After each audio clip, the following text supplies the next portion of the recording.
It's June 18th, 2019, and welcome back to the Yoga Camp podcast. I'm Lauren Sanders, your host. In today's episode, we are gearing up for summer as we return back to our Aryuveda series. Our first episode within the Aryuveda series was episode 9. Give it a listen to learn more about balancing the Pitta Dosha. In today's episode, we are traveling to Seattle, Washington, where we talk to Angela Glaz, an Ayurvedic counselor specialist, who will talk to us about how to balance the Pitta Dosha as we move into summer. Because we are a combination of all three doshas, the Pitta in us is also what gives us our drive, our motivation, our self-confidence. So we do need that fire energy. It holds a lot of great qualities as well. It also regulates our digestion and our metabolism, so it allows transformation to take place within our body and our mind. If you enjoy the show, please leave a review or rating on your favorite listening app. This podcast is just as much mine as it is yours. So if there's someone you know who would be a great guest for the podcast, or if you have a yoga-related question, please do not hesitate to reach out to me. You can always reach me via email, yogacan509@gmail.com, or through social media @yogacan. I can't wait to hear from you. Now, for all of you Spokane yogis out there, Harmony Yoga and REI are teaming up to bring you women's yoga and rock climbing, a free community event that is taking place this Thursday, June 20th, starting at 6 p.m. I'll be teaching the yoga portion for this event. All women and those who identify as being female are welcome to join. Rock climbing gear will be provided. All you need to do is just bring your own yoga mat. Space is limited. You can sign up on REI's website or click the link in the show notes. I will see you there. Well, with that, let's dive into episode 14, Balance the Fire Within, Pitta Dosha.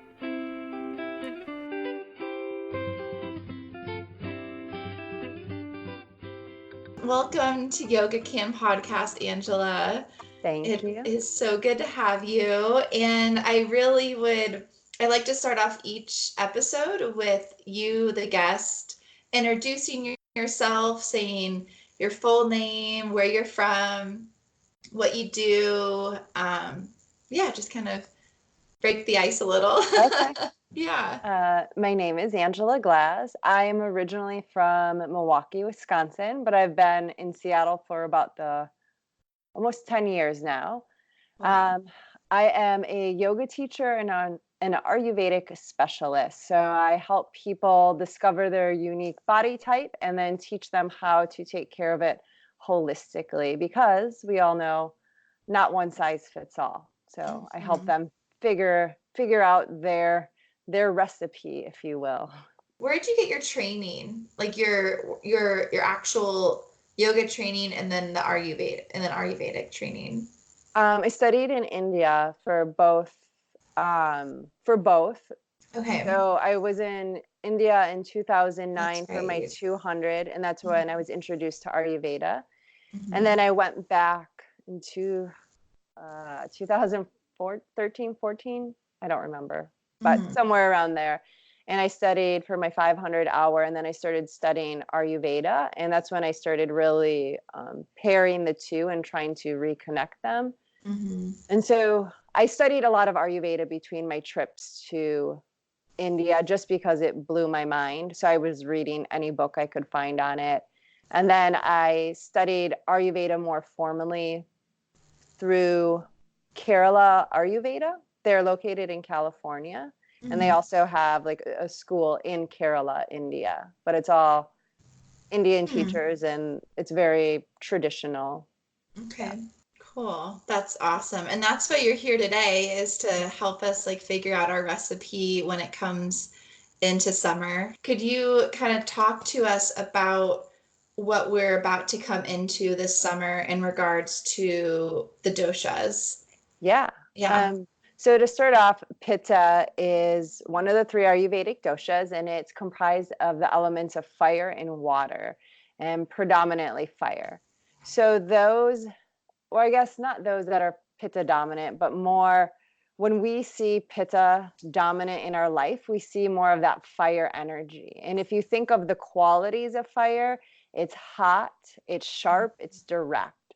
So when we come into summer, when there's more fire in our environment, we're going to feel all of those qualities as well.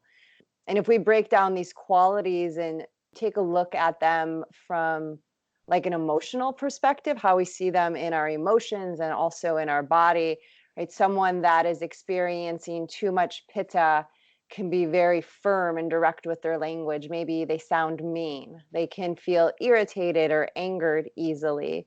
Their ego, like we all need ego to give us drive, right? But too much ego is not always good. Again, it can make you feel agitated or irritated. It can make you push to past your limits than what's better for your body and your mind. And then also in the body, we see that fire, that sharpness through like heartburn, acid reflux. We can see it in the summer as sunburn or just any type of inflammation within the body. What can we do right now as we prepare for Pitta? When we look at the doshas seasonally, each of the seasons are a good time to do certain things in our life. And so if you can, you know that there's the saying, put a little fire under your booty, right, to get going. So we all get that in summer. We get that extra boost of energy or drive. So it's a great time to put things you are planning actually into action. So, and I look at this a lot from a business perspective since I own a business. But so I'll plan during the winter, that kapha season when you hunker down. And then spring or summer is the time to really use that fire to put things into action. So we can use it to our benefit, but then to prepare to ensure that we don't cultivate too much of that fire energy, we want to bring in the opposite qualities. So foods and activities that are cooling in nature. For food, we might eat more like cucumbers, celery, cilantro, fish, things that are, I always say, stay away from foods that are red because those just tend to have a little more acid in them. I'm trying to think of the fruits. Fruits that are a little more heavy, like mangoes, are really good for pitta season. Okay. Coconut, drinking coconut water. And then for activities, I know we want, like you were saying, you want to go out and you're ready to do stuff. And that happens. And that's good. We should do things. But again, it's about balance. So maybe one of those activities is swimming, or you want to avoid doing those activities in the middle of the day when the heat's at its highest. So doing your activities in the morning or the evening.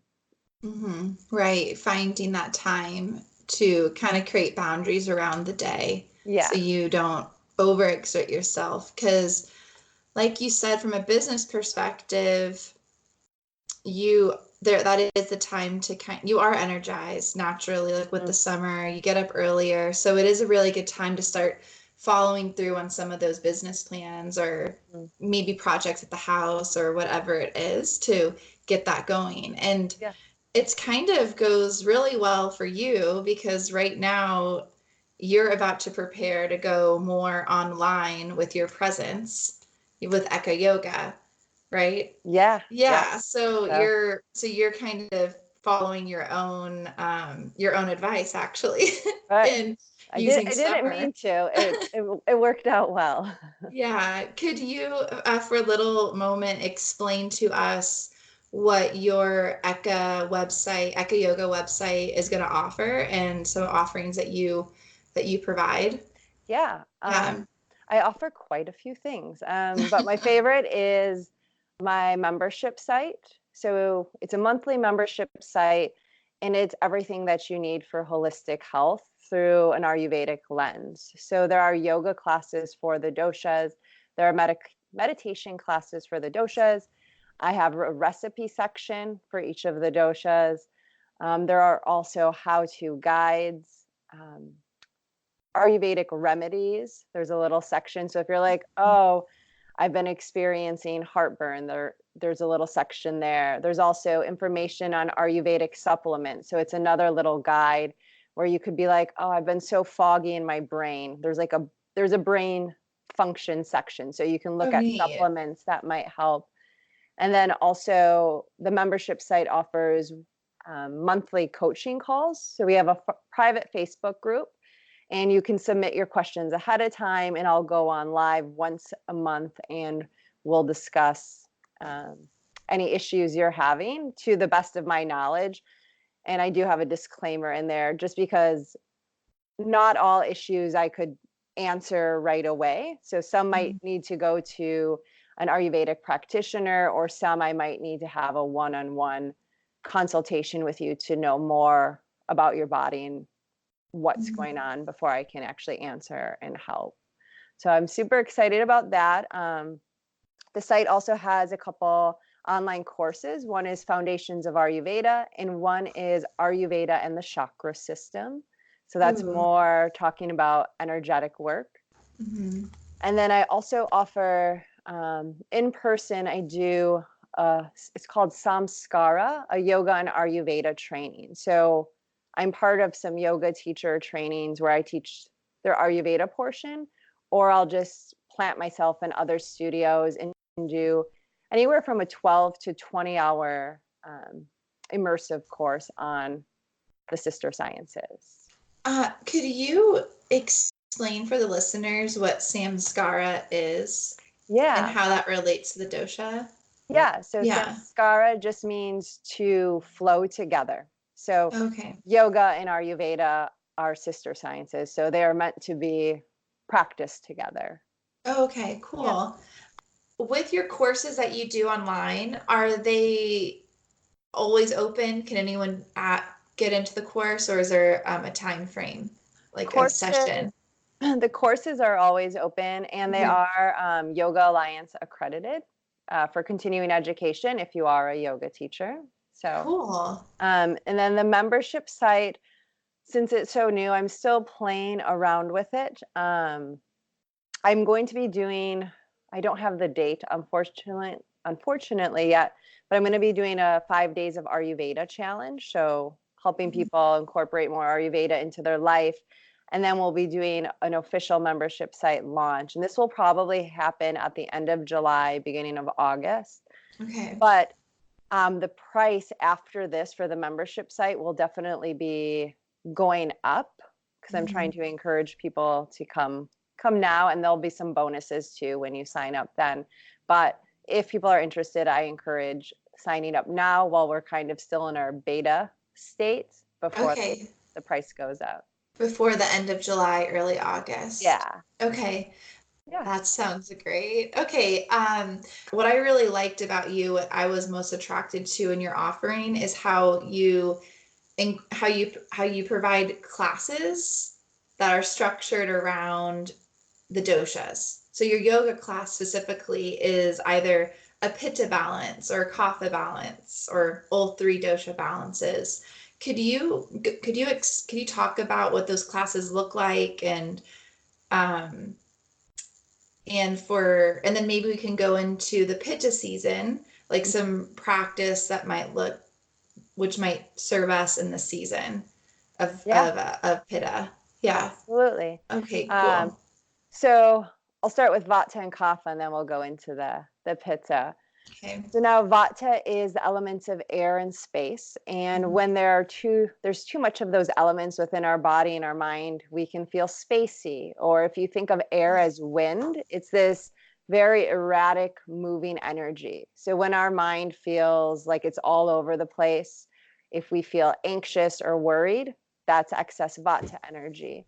Vata also tends to accumulate in our colon, lower back, and hips. So if you feel bloated, that's a Vata imbalance. Hmm. If your back is achy, your hips are achy, usually that's a Vata imbalance. It likes to really collect in the joints and create, like, air holds the quality of dry. So the joints get dry and are creaky and cracky.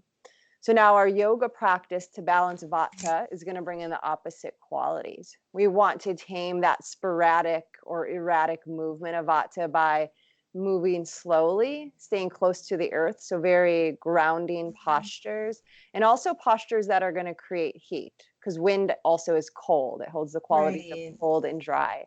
So if you're familiar or your listeners are familiar with hatha yoga Mm-hmm. practice, it's a little more still. It's not that vinyasa flow. There's still strong poses like warriors and balancing poses, but we hold the poses and we marinate in them. Yeah. And it's a Oh, that's good a beautiful practice. word. It's a good practice for that vata mind, because usually our bodies can do it. It's our mind that wants to run away and it's like, I'm out of here, right? Mm-hmm. So Mm-hmm. we try to sustain those poses and just see where we can be present, because vata is the dosha that has the hardest time being present. It's either in the past or the future. So Mm. they need to hunker down. Neat. Oh my gosh. Yes. Those classes used to be my least favorite. Hmm. Just Me when a too. teacher would, yeah, I know it was hard. And I would I would feel myself getting mad at the teacher. I'm like, why Yeah. are we still here? And then now, as I'm growing older, I really actually like the hatha experience, just Yeah. more sitting in a warrior one, doing something that's a lot more grounding. And then as a teacher, what I've been cueing my students to do is like use this time of grounding to reclaim your energy. Because you might be like firing at all cylinders, upset, Hmm. anxious in this pose, or even feeling weak, like physically feeling weak and holding Hmm. it. So I'm like, use this time to collect your energy. Yeah. And then I like to pull them out into like a few flows. So we'll Yeah. hold it and then we'll flow it out to kind of like give them that burst of energy Yeah. to I kind of like like that. regulate it. But cool. So Vata is more hatha yoga, marinate in the postures. Okay. Yeah. Kapha. What about Kapha? What should we do for her? Uh, Kapha is earth and water. Those Mm, elements are heavier and grounding. I like to think of earth and water when they mix, they create mud. So it's this kind of yeah. sticky, stuck consistency. So now when we have too much Kapha, we can be in that mode where we just want to like Netflix and chill. Like you can't get off the couch. Like you know you should, but you can't. Hmm. And kaphas are also prone to congestion. So that sticky, gooey stuff in the chest, throat, and head. So now to bring in the opposite qualities, we want to bring in more air and more fire. So they should be practicing a more vinyasa style practice where you can find stillness, but kaphas should be encouraged to explore that stillness rather than just plopping down into it, right? Seeing where they can adjust the pose and maybe find a different sensation. Got Um, it. but mostly you're moving a lot of up and down. Because kaphas, if you know any kaphas, they're also like the people that once they lay down, they can be like asleep in 30 seconds. Like, You're right. so they should have a shorter shavasana usually. Um, Oh, and the thing with kaphas is kapha dominant people usually are a bigger bone structure. And I think people, just the general population or society, puts people with a bigger bone structure in this box that they can't move or they're not athletic. And right, mhm. and kaphas are actually the ones, they are the strongest and they have the most endurance. Whereas vata and pitta are like excitable and they're like going to go full blast right away. They're going to burn themselves out. Whereas kapha needs a little kick in the pants to get going, a Mhm. little of that fire. But once they start going, they're the ones that are going to be consistent and they're going to win the race. They're going to be Interesting. there. So they can, once you get them going, they can flow and they can move, and Mhm. they need that to shift all that heavy energy around. Right, to kind of grow out of the mud, shift, Right. like sift it out and then rise up. Right. Yeah, I'm definitely have elements at Kapha for sure, without a doubt. I think we all do. Right, yeah, I know the last episode about the doshas was Kapha, and we ended it on the note of get moving. Like with Kapha, you gotta just get moving. It's gonna be hard, but Hmm. you gotta get moving through that because physically, mentally, it will be really good for you. You'll Right. really like explore and become a more like you'll feel a lot better in your body and mind Yeah. once you get moving. And Yeah. And so Vata is the easiest to go in. Like we all can get Vata imbalance the easiest because it's this very, very light moving energy. So we Mm, can become Vata imbalanced really easy, but it's also easier to balance Vata since it's so mobile. Like it's easy to make that shift. Whereas Kapha, once you kind of get stuck, right, mhm. it takes more energy to get out of Kapha. It's harder to get a Kapha imbalance, but it's harder then to get out. Now, what about pittas? Pittas again are that fire. Mhm. So more prone to excess in the ego, irritation, anger, inflammation. And also, I keep forgetting to say the good qualities of each dosha. I hate when I forget. Oh yeah. How Because, about after we do the explain pitta, let's okay, go through and do all the good qualities. I love okay. that. Thank you. Because I don't want people to only be like, oh, Yeah. this is wrong with me. So Pitta, just that excess fire. And they can be very competitive. So they are the ones that are going to want to do the vinyasa or be in some type of competitive sport or activity. So what is best for them is they should embrace that competition, but again, moderation or keeping things in balance. When I had the studio, what I recommended or what we offered was a more yin restorative like class Mhm. because pittas always want to do and perfect.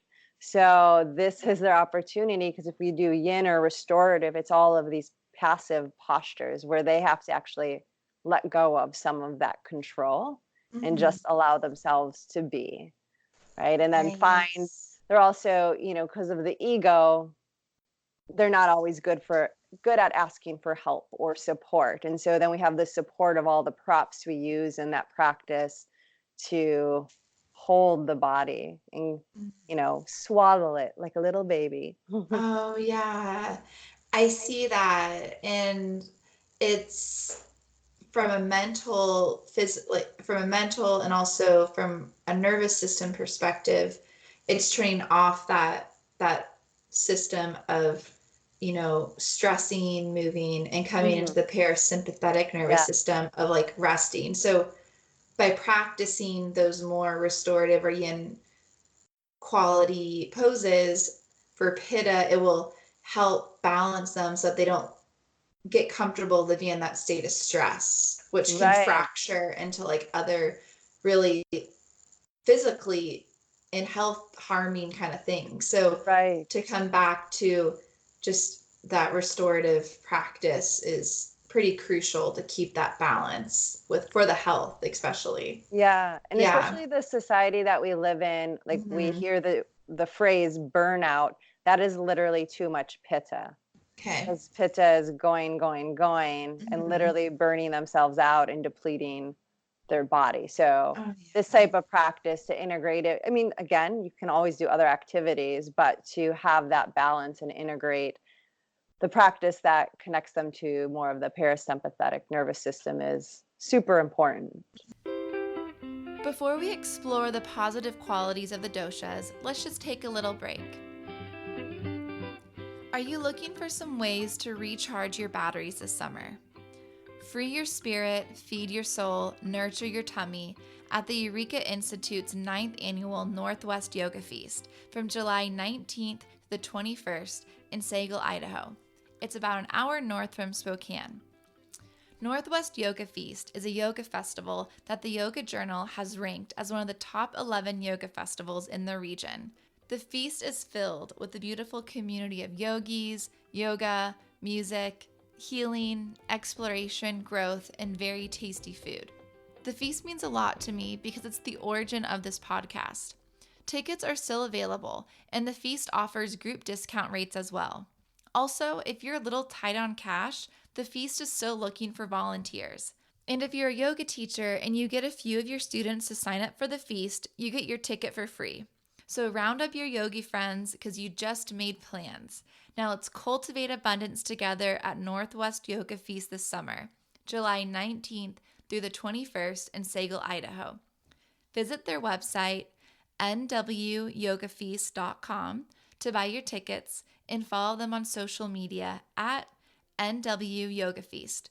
If you have any questions about the feast, please don't hesitate to contact me. Now, let's get back to Angela.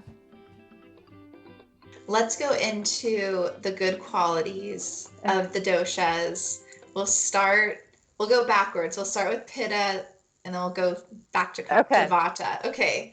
So Pitta. So Pitta, because they have that sharp quality, they are super intelligent, right? And so they're really good at learning things very quickly.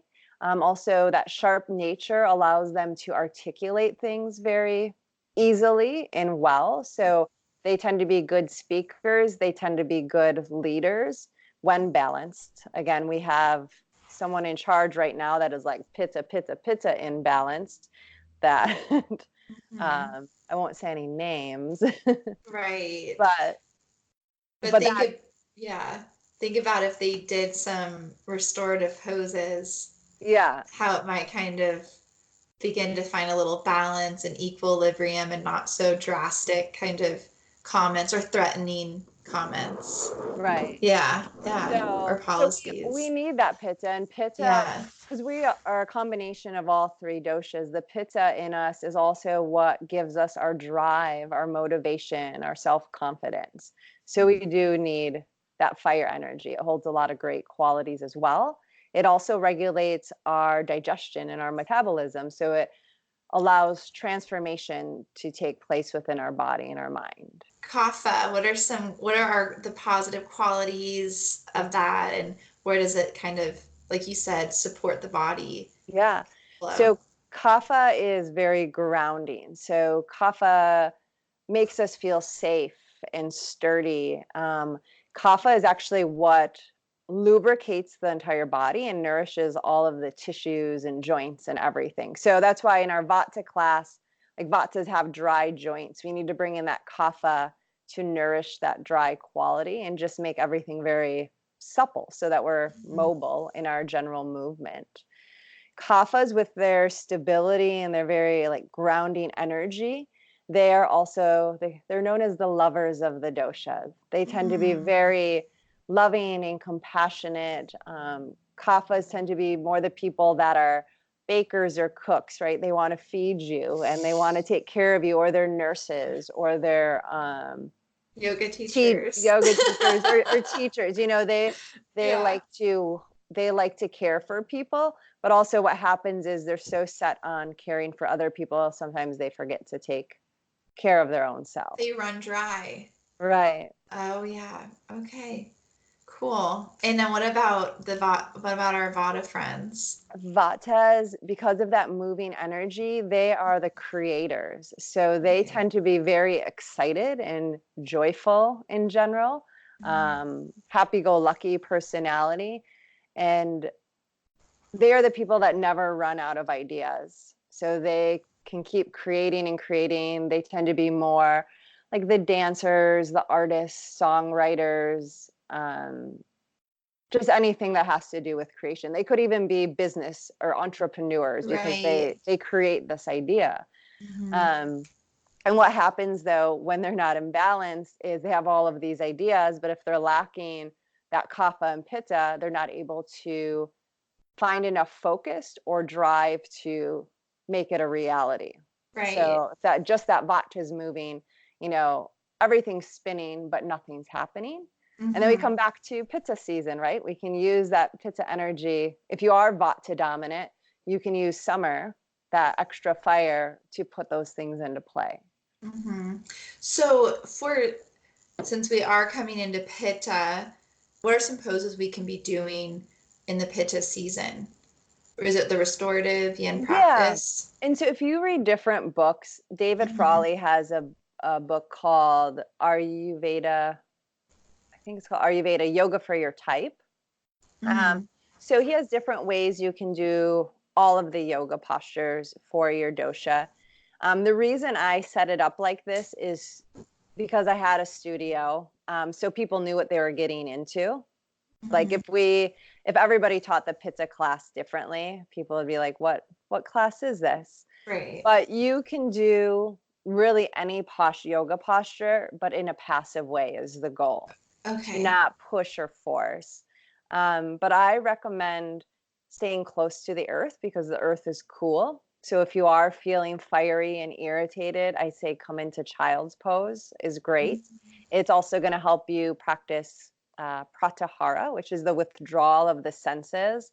So tuning out that external stimulation and to really just drop down and do a little self-reflecting, which pittas need sometimes, or when we're in pitta imbalance, we need.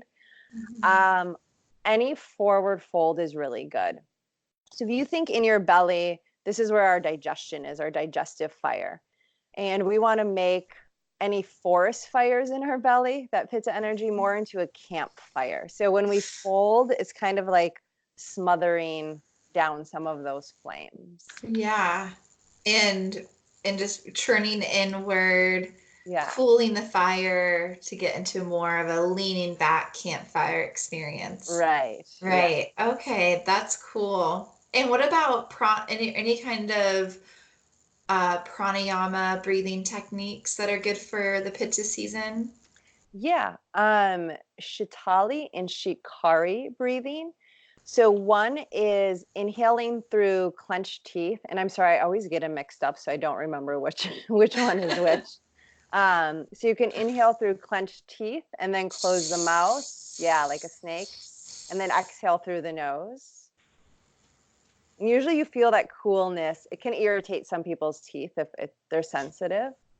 Okay. You can also do inhale through a curled tongue. I love that one. And then close the mouth, exhale through the nose. And then, oh my gosh, I just lost what it's called. I think Chandra, the moon breathing. So just bringing your thumb to your right nostril and inhaling and exhaling through the left nostril because it's more of that cooling energy. It's the lunar side or feminine side of our body. The left side is. Yeah. Okay. So we want to breathe in and out of the left nostril. Okay. I haven't heard of that one. I know of the alternative nostril, Yeah. but this one is just holding the right nostril, breathing in and out the left. Yep. Cool. Okay. So I do yoga therapy, and my yoga therapist, she provided me with a breathing technique that's cooling, which I just remembered. So I don't know what it's called, but you breathe in through the nose, and well, she calls it the birthday candle blow. Oh yeah. I taught So kids yoga and I totally forgot about that too. I We must used be to a do it kid. all.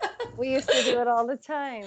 So in through the nose, and then through kind of more like pierced lips, very soft breath, like you can barely hear it, like Yeah. a little breeze. Yes. That's been nice. I like doing that. It's helped me throughout the day if I'm just getting a little anxious or worked up. And then it Yep. also helps me when I'm doing something really physical, Yeah. like a bike ride or something. So cool. Yeah. And Well, if anyone's yeah. a parent, have your kid do that.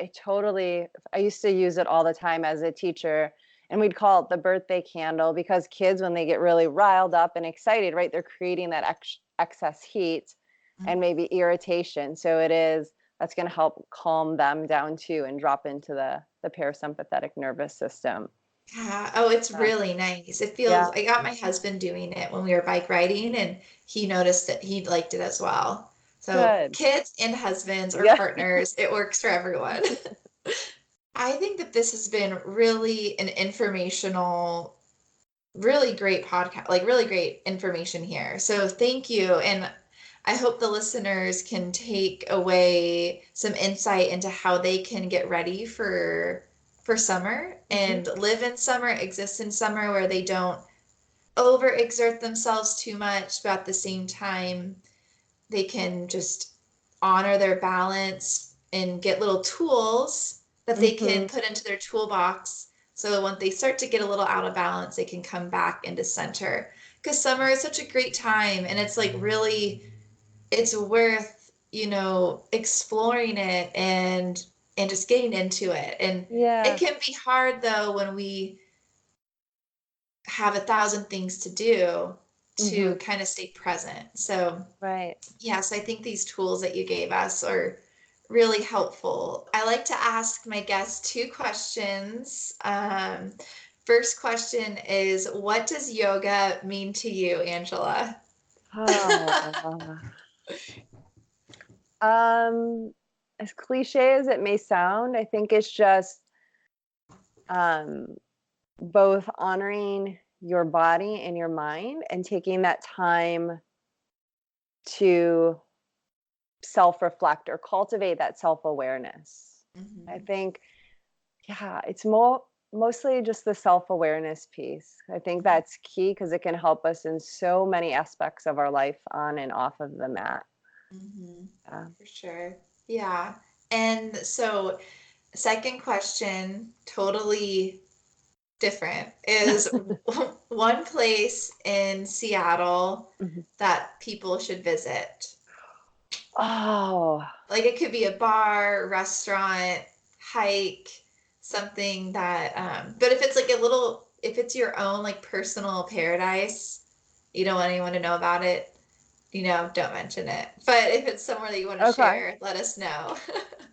I'm gonna have to say the place my husband and I always bring people that really anyone can go to is Discovery Park because I feel like it's just this magical little spot in the city. This park that's tons of trails and then it's on the water. And even if people aren't that mobile, like if you have grandparents or whatever visiting you, Yeah. there's spots where you can still take a little walk or sit on a bench, or you can do like a 5 mile hike. So there's something for everybody and it's beautiful. Cool. Oh, I love how you included everyone in that. Oh, That's nice. Okay. Well, thank cool. you. Yeah, thank you again for having me and enjoy the rest of your day. Thank you so much for listening. If you enjoyed this episode of the Yoga Camp podcast, please take a second to leave a review and rating on your favorite listening app. We'd really appreciate it.